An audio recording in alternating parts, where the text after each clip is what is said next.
നമസ്കാരം. മൊഗ്രാൽ ഓൺലൈനിൽ നിന്നൊരു വിശിഷ്ടാതിഥിയെ ലഭിച്ചിരിക്കുകയാണ്. മലയാള സിനിമാ രംഗത്തും അതുപോലെ മിമിക്രി രംഗത്തുമൊക്കെ വളരെ പ്രശസ്തനായ മിസ്റ്റർ ഷാജു കൊടിയൻ. അദ്ദേഹത്തെ മൊഗ്രാൽ ഓൺലൈനിൽ സ്വാഗതം ചെയ്യുന്നു. അദ്ദേഹവുമായി ഞങ്ങൾ നടത്തുന്ന ചെറിയൊരു സൗഹൃദ സംഭാഷണം അതിലേക്ക് കടക്കാം. ഒരു ജനപ്രിയ കലാകാരൻ എന്ന നിലയിൽ ഈ രംഗത്ത് വളരെ സ്വീകാര്യനായ ഒരു വ്യക്തിയാണ് താങ്കൾ. താങ്കൾ ഈ മിമിക്രി രംഗത്തേക്ക് ആദ്യമായി കടന്നു വന്നത് സ്കൂൾ വിദ്യാഭ്യാസ കാലത്താണോ അല്ല വിശേഷമാണ്? ആക്ച്വലി ഞാൻ മിമിക്രി ആർട്ടിസ്റ്റായിട്ട് അറിയപ്പെടാൻ ആഗ്രഹിച്ച ഒരാളല്ല.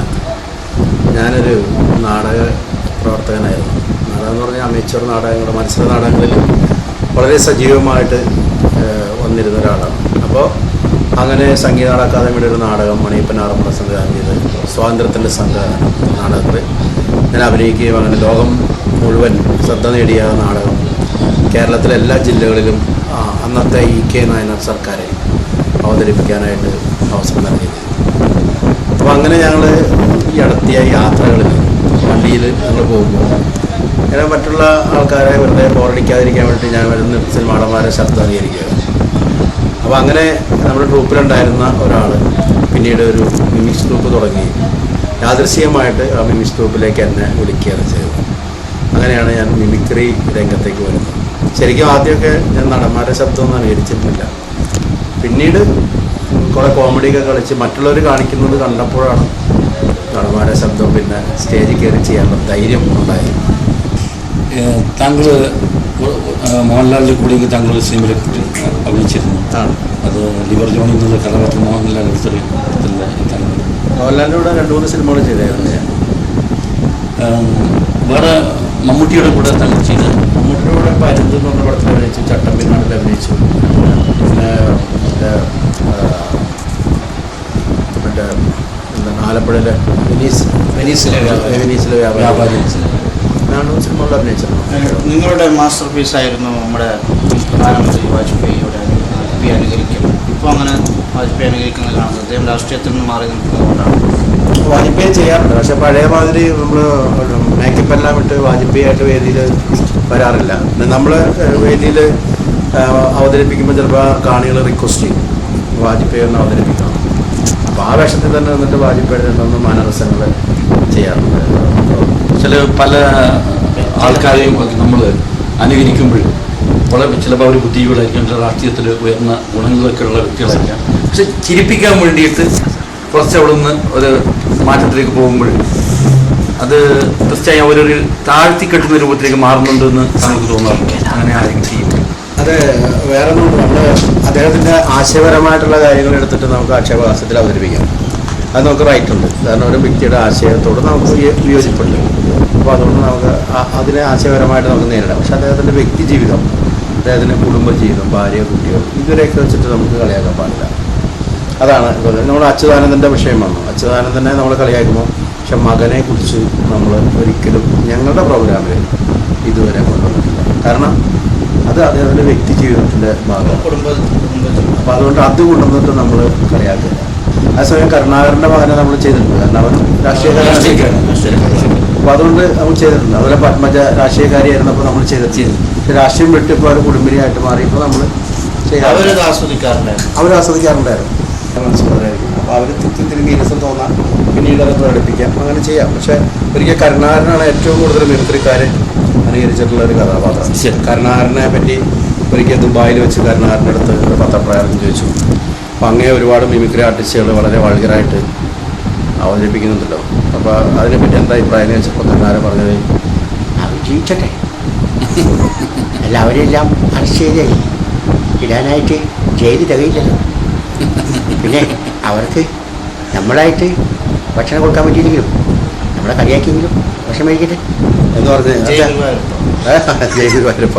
അപ്പം അത് അദ്ദേഹത്തിന് വലിയ മനസ്സാണത്. കാരണം ഒരു തൊഴിൽ കൊടുക്കാനായിട്ട് മുഖ്യമന്ത്രി നിലയിൽ അദ്ദേഹം അശക്തനാണ്. അപ്പോൾ ചെറുപ്പക്കാരെ ഇങ്ങനെയെങ്കിലും വരി മേടിച്ചോട്ടെ എന്ന് പറയുന്നത് ഒരു വലിയ മനസ്സ് തന്നെയാണ്. പണ്ട് മിമിക്രി കണ്ടിരുന്ന ആൾക്കാർക്ക് ഒരു നടൻ്റെ ശബ്ദം നമ്മൾ അനുകരിക്കുമ്പോൾ ഒരു 30% കറക്റ്റായാൽ തന്നെ ജനത്തിന് ഭയങ്കര സന്തോഷമാണ്, എല്ലാവരും ഭയങ്കര കൈയടി. പക്ഷെ അത് കഴിഞ്ഞിട്ട് ജനങ്ങളുടെ ആസ്വാദനക്ഷമത കൂടി വന്നപ്പോൾ 50% ശരിയായാലും ജനങ്ങൾ ശരിയായില്ലല്ലോ എന്നുള്ളൊരു ഇതായി. പിന്നീട് അപ്പോൾ മിമിക്രി ആർട്ടിസ്റ്റ് എന്ത് ചെയ്തു, ആ മുഖത്ത് ഷേപ്പ് കൂടി വരുത്താൻ വേണ്ടി ഡ്രസ്സും കാര്യങ്ങളൊക്കെ ഇട്ട് അതുപോലെ തന്നെ ഫിഗർ ഒക്കെ ആയിട്ട് വന്നു. അപ്പോൾ ജനങ്ങളൊരു കൊള്ളാം, ഒരു 75% മാർക്ക് കിട്ടും. അപ്പം അങ്ങനെ വന്ന് ഇപ്പോൾ ഈ ജനങ്ങൾ റിയാലിറ്റി ഷോ വന്നതോടുകൂടി ജനങ്ങൾ മൊത്തം ജഡ്ജിമാരായിട്ട് മാറിയിരിക്കുക.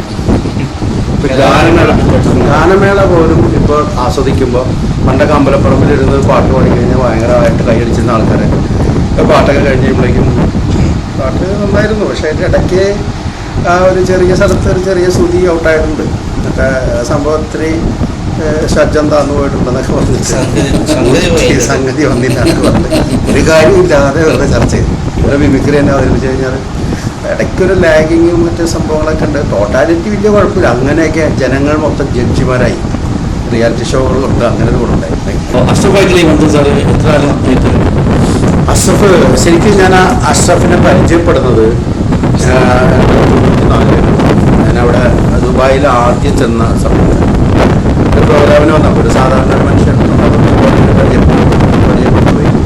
അതിനുശേഷം ഞാൻ പല സമയത്തും ദുബായിൽ ചെല്ലുമ്പോൾ ചെല്ലുമ്പോൾ അഷ്റഫായിട്ട് കാണുകയും പരിചയപ്പെട്ട് സംസാരിക്കുകയും അഷ്റഫ് എനിക്ക് കുറേ ഗിഫ്റ്റായിട്ട് മൊഗ്രൽ ജീൻസൊക്കെ കൊണ്ടുവരും. അപ്പോൾ ഞാൻ ചോദിച്ചത് എന്താണ് സംഭവം എന്ന് പറഞ്ഞത് ഞങ്ങളുടെ നാടിൻ്റെ പേരാണ് മൊഗ്ര. അപ്പോൾ അതിൻ്റെ പേരിൽ ഞാൻ ഒരു ടീഷർട്ട് എടുത്തിട്ടുണ്ട്, ജീൻസ്.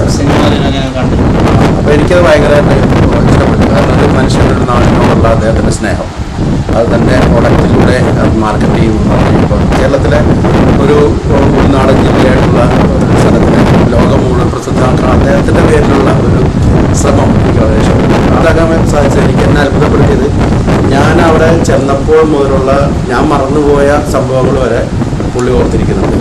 പുള്ളി ഞാൻ അന്ന് താമസിച്ച ഹോട്ടലിൻ്റെ പുള്ളി പറഞ്ഞപ്പോഴാണ് ഞാൻ ലണ്ടൻ ഗ്രൗണ്ടിലാണ് താമസിച്ചതെന്ന് ഞാൻ ഓർത്തെടുത്തത്. കാരണം ഞാൻ മറന്നുപോയിരുന്ന ഹോട്ടലിൻ്റെ പേര് അതുവരെ പുള്ളി കൃത്യമായിട്ട് ഓർത്ത് വെച്ചിട്ടുണ്ട്. അപ്പോൾ അതെനിക്ക് ഭയങ്കര ഇഷ്ടപ്പെട്ടു. നമ്മളെങ്ങനെ നമ്മളറിയാതെ ഫോളോ അപ്പ് ചെയ്യുന്ന ഒരാൾ എന്നുള്ള രീതിയിൽ തന്നെയല്ല.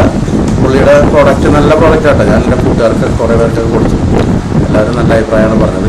അപ്പോൾ അങ്ങനെ ഊർജ്ജസ്വലനായ ഒരു കൂട്ടുകാരൻ രീതിയിലാണ് ഞാൻ അദ്ദേഹത്തിനോടുള്ള സിമ്പതി കൊണ്ടാണ്, പ്ലേസ് ആയതുകൊണ്ടാണ് ഞാൻ ഇത്രയും ദൂരം യാത്ര ചെയ്ത് ഈ മൊഗ്രാൽ ഗ്രാമത്തിൽ വന്നത്.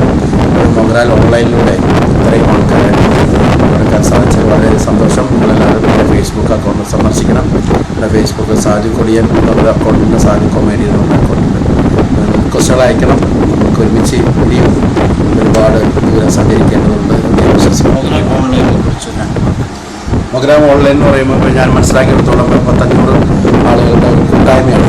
ശരിക്കും കൂട്ടായ്മ എന്ന് പറയുന്നത് തന്നെ നല്ല ഒരു സംഭവമാണ്. കൂട്ടായ്മയിലൊരു ഡാ പോയി കഴിഞ്ഞാൽ കൂടായ്മയാണ്. അപ്പോൾ ആ ഡാ പോകാതെ സൂക്ഷിക്കേണ്ടത് നിങ്ങളെല്ലാവരുടെയും ഉത്തരവാദിത്വം. അപ്പോൾ നമ്മൾ ശരിക്കും പറഞ്ഞു കഴിഞ്ഞാൽ മറ്റൊരു പലരും മതിൽ കെട്ടിത്തിരിക്കേണ്ട ആവശ്യമില്ല. മതിലെന്ന് പറഞ്ഞാൽ മതി ഇതിലേന്നാണ്. പണ്ടൊരു മതി സഞ്ചരിച്ചത് മതി. ആ മതിലുകളും തുറന്ന് മാറ്റിയിട്ട് നമ്മൾ വാതിലുകൾ ഉണ്ടാക്കണം. വാ ഇതിലേ, അതാണ് വാതിലുകൾ. അപ്പോൾ വാതിലുകൾ തുറന്നിട്ടിട്ട് നമ്മൾ മറ്റുള്ളവരെ സ്വീകരിക്കുക. നമ്മുടെ ജീവിതം എന്ന് പറയുന്നത് ഇപ്പം ഞാൻ ഈ അഷ്റഫിൻ്റെ വാപ്പയായിട്ട് ഒത്തിരിയേറെ സംസാരിച്ചു. അപ്പോൾ അദ്ദേഹത്തിൽ നിന്ന് ഒരു ചെറിയ വലിയൊരു ഉപദേശം എനിക്ക്, അതായത് പുള്ളി പറഞ്ഞത് മരുഭൂമിയിൽ യാത്ര ചെയ്യുമ്പോൾ ഒരു തണൽ മരം കാണുമ്പോൾ നമ്മൾ കയറി ആ ഒരു കയറി നിൽക്കലാണ് നമ്മുടെ യാത്രക്കാരാണ്. കാസർഗോഡ് എന്ന് പറഞ്ഞു കഴിഞ്ഞാൽ കാസർഗോഡിൽ സ്വന്തമായിട്ട് എംബസി വരെ ഉണ്ടെന്നുള്ളതാണ് ഞാൻ അതായത് സിനിമയിൽ പോലീസ് ഭാഷ പിന്നെ ഞാൻ കാസർഗോട്ടേക്ക് സ്ഥലം മാറ്റോടാണ് അത്രയ്ക്ക് മോശമാണ്. അതല്ല, അത് ഉദ്ദേശിക്കുന്നത് പണ്ട് കാസർഗോഡ് അത്ര വികസിതമായിട്ടൊരു സ്ഥലമാണ്. പിന്നെ കാസർഗോഡ് നല്ല ഗുണ്ടകളൊക്കെ ജീവിച്ചിരുന്നു എന്നൊക്കെയാണ് പൊതുവെ പറയപ്പെടുന്നത് പണ്ടത്തെ കാലത്ത്.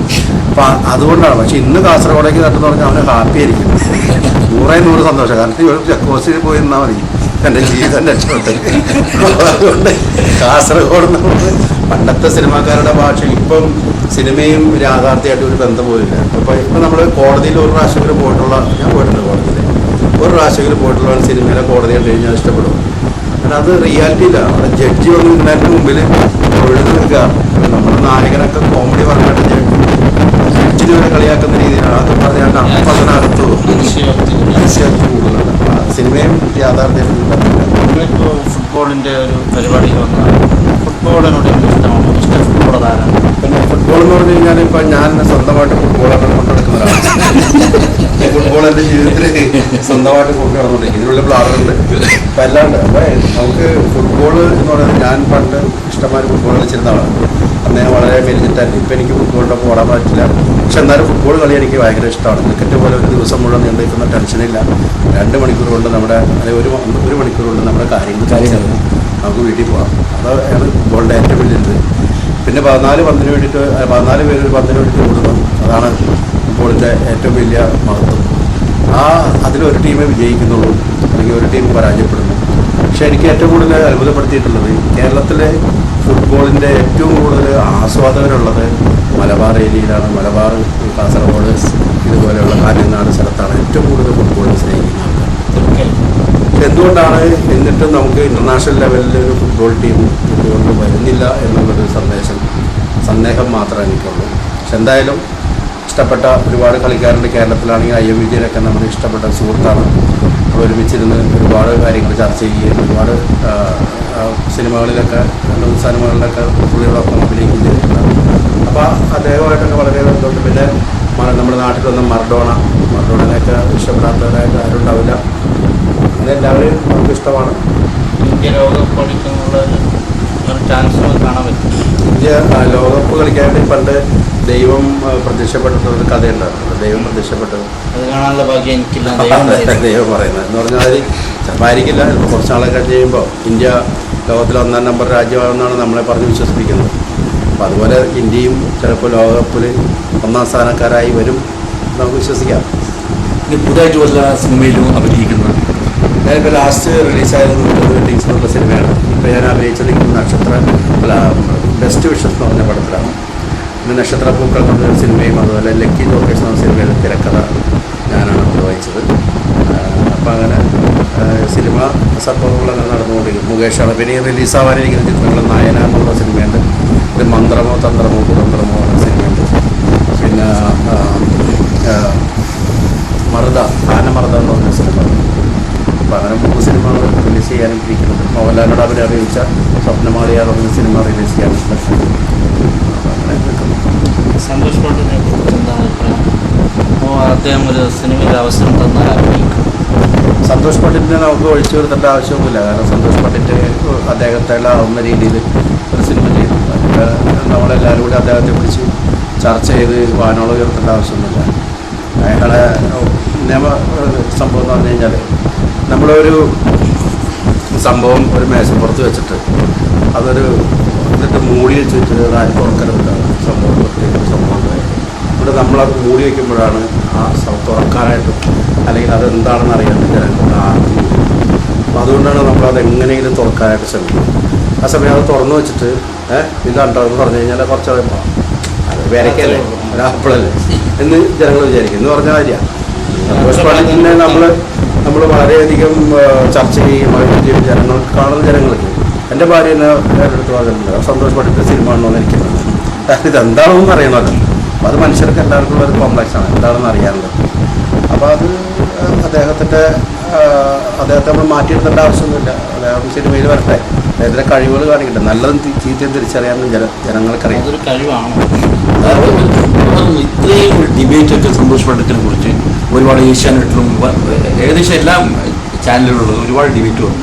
അതിനൊക്കെ ആവശ്യമുണ്ടായിരുന്നു. അതിനിങ്ങനെ ഒരു ഇത്രേ ഉള്ളൂ. ഞാൻ പറഞ്ഞാൽ ഇപ്പോൾ മോഹൻലാലും വരുന്നു എന്ന് പറഞ്ഞു കഴിഞ്ഞാൽ കുറേ ആൾക്കാർ പോകും അല്ലേ? തീർച്ചയായിട്ടും കുറേ ചെറുപ്പക്കാർ, കുറേ ആൾക്കാർ നിങ്ങൾ വരുന്ന അതിൻ്റെ ഒരുപാട് ആൾക്കാർ വന്നുകൊണ്ടിരിക്കുന്നു. ഇത്രയും ആൾക്കാർ തന്നെ ഇപ്പോൾ ഇവിടെ ഒരാൾ തൂക്കിത്തെടുക്കുന്ന പറഞ്ഞാൽ വരും അല്ലേ? മോഹൻലാലിന്റെ ജംഗ്ഷനിൽ ആലിനെ ഒരുത്തൻ തൂക്കിച്ചെടുക്കണം എന്ന് പറഞ്ഞു കഴിഞ്ഞാൽ എന്തോരം ആൾക്കാർ വരും കാണാനായിട്ട്. അപ്പം അവരൊന്ന് കാണണമല്ലോ. ഇപ്പം ഈ മോഹൻലാലിനേക്കാൾ മഹത്വമുള്ളവനാണോ ഈ തൂക്കിച്ചെടുക്കണത്? അല്ല. അപ്പോൾ നല്ലതും ചീത്തയും കാണാൻ ആൾക്കാർക്ക് ഇഷ്ടമാണ്. അല്ല, നമുക്ക് എൻ്റെ അഭിപ്രായത്തിൽ സന്തോഷ് പണ്ഡിറ്റ് അദ്ദേഹത്തിൻ്റെതായ പരിമിതികളിൽ നിന്ന് ഒരു കല ഉണ്ടാക്കി. മനസ്സിലായേ? ഇപ്പോൾ നമുക്ക് ഇപ്പോൾ എക്സിബിഷൻ ഹാളിൽ കൊച്ചന്മാർ കല ഉണ്ടാക്കുന്നുണ്ട്. നമുക്ക് അവിടെ ചെന്നിട്ട് വേണമെങ്കിൽ നമുക്ക് അദ്ദേഹത്തിൻ്റെ അടുത്ത് ഇത്തിരി നേരം ഒന്ന് നോക്കിയിരുന്ന് നമുക്കൊരു കല ഉണ്ടാക്കാൻ പറ്റും. നമുക്ക് പറ്റില്ല. പറ്റും, ഒരു കല ഉണ്ടാക്കാൻ പറ്റും. പക്ഷെ അതിന് ഷേപ്പ് ഉണ്ടാവണമെന്നില്ല. ചിലപ്പോൾ ഇങ്ങനെ തിളങ്ങിയിരിക്കും, ചിലപ്പോൾ ഒരു സൈഡിൽ ഇരിക്കും, ചിലപ്പോൾ ഒരു ചോർച്ച ഉണ്ടാവും, പൊട്ടലുണ്ടാവും, വക്കടന്നിരിക്കും. പക്ഷെ അത് കലമാണ്. പക്ഷെ ശരിക്കും എക്സ്പീരിയൻസ്ഡ് ആയിട്ടുള്ള ആൾക്കാരുണ്ടാക്കുന്നത് മനോഹരമായിട്ട് അതിന് വില കൊടുത്ത് വാങ്ങിക്കൊണ്ടുപോകുന്ന ആൾക്കാരുണ്ട്. പണ്ടിട്ടൊരു കല ഉണ്ടാക്കി. സന്തോഷ് പണ്ഡിറ്റിൻ്റെ കൂടെയുള്ള ആൾക്കാരെ കുറിച്ച് മലയാള സിനിമയിലെ ഒരു സംവിധായകൻ പറഞ്ഞത്, ഇപ്പോൾ സ്കൂളിൽ ഒരു പ്രാന്തന് കഴുത്തിലിങ്ങനെ ചെരുപ്പ് മാലയിട്ടിട്ട് വന്നാൽ കുറേ കുട്ടികൾ അതിൻ്റെ പിന്നാലെ പോകും.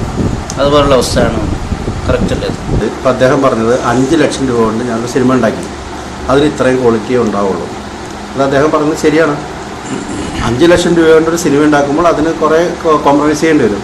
അപ്പോൾ അതിന് ഇത്രയും ക്വാളിറ്റി ഉള്ളൂ. അദ്ദേഹത്തിന് ചെയ്യേണ്ടത് അദ്ദേഹത്തെ പള്ളു പറയാതെ എല്ലാവരോടും പിരിവിട്ട് ഒരു 5 കോടി രൂപ അദ്ദേഹത്തിലേക്ക് കൊടുക്കുക. ഒരു 5 കോടി രൂപയുണ്ട്, നീ നല്ലൊരു സിനിമ ഉണ്ടാക്കി തരിക, തന്നില്ലെങ്കിൽ നീ സിനിമ എന്നും പറഞ്ഞ് ഇവിടെ വരരുത്. ഇതാണ് ചെയ്യേണ്ടത്. പക്ഷെ ഞാൻ സൂപ്പർ സ്റ്റാർ ആണെന്ന് പറഞ്ഞ് സ്വയം പറഞ്ഞു നടക്കുകയാണ്. അതെ, അത് പുള്ളിക്ക് ഒരു 5 കോടി രൂപ കൊടുത്തിട്ട് ഒരു സിനിമ അതൊരു രോഗമല്ലേ? അതൊരു രോഗമല്ലേ ഞാൻ സൂപ്പർ സ്റ്റാർ ആണെന്ന് പറഞ്ഞ് നടക്കുന്നത്? അത് രോഗമല്ലേ എന്ന് പറയുമ്പോൾ പലർക്കും പല രീതിയിൽ പറയും. ഇപ്പം ഞാൻ ഇപ്പോൾ ഒരു ആർട്ടിസ്റ്റാണെന്ന് പറഞ്ഞിട്ട് ഇപ്പോൾ ഇവിടെ വരുന്നുണ്ട്. ആർട്ടിസ്റ്റാണെന്ന് പറയാം, പക്ഷെ ഞാനൊരു സൂപ്പർ സ്റ്റാർ, മമ്മൂട്ടിയേക്കാളും വലിയൊരു മെഗാ സ്റ്റാർ എന്നൊക്കെ പറഞ്ഞു നടക്കുന്നത്. അതിൽ രോഗമൊന്നും പറയാൻ പറ്റില്ല. അദ്ദേഹത്തിൻ്റെ ഒരു വിശ്വാസം ഞാനാണ് എന്നുള്ളത് ഒരു തോന്നൽ, അദ്ദേഹം അത് പറയുന്നു. ഇപ്പോൾ ചില ആൾ ദൈവങ്ങൾ പറയുന്നത് ഞാൻ ദൈവമാണെന്ന് പറയുന്നില്ലേ, അതിനെ അംഗീകരിക്കുന്ന ആൾക്കാരുണ്ട്. ഇത്രയും സമയം മൊഗ്രാൽ ഓൺലൈനുമായി സഹകരിച്ച മിസ്റ്റർ സാജു കൊടിയന് മൊഗ്രാൽ ഓൺലൈനിൻ്റെയും ഈ മൊഗ്രാൽ ജനതയുടെയും ഈ നാടിൻ്റെയും പ്രത്യേകം നന്ദി കടപ്പാട് അറിയിക്കുന്നു. മൊഗ്രാൽ എന്ന് ഇംഗ്ലീഷിലും മൊഗറാൾ എന്ന് മലയാളത്തിലും പറയുന്ന മൊഗ്രാൽ, കേരളത്തിൻ്റെയും കർണാടകത്തിൻ്റെയും ബോർഡറിൽ കിടക്കുന്ന ഈ സ്ഥലത്ത് ഇത്രയും സ്നേഹസമ്പന്നരായ ആളുകളുടെ ഇടയിൽ വരുവാനും ഇതിലേക്ക് കാണുവാനും സാധിച്ചു വളരെ സന്തോഷമുണ്ട്. അതിനനുവദിച്ച സർവേശ്വരൻ നന്ദി പറയുന്നു. വീണ്ടും ലോകം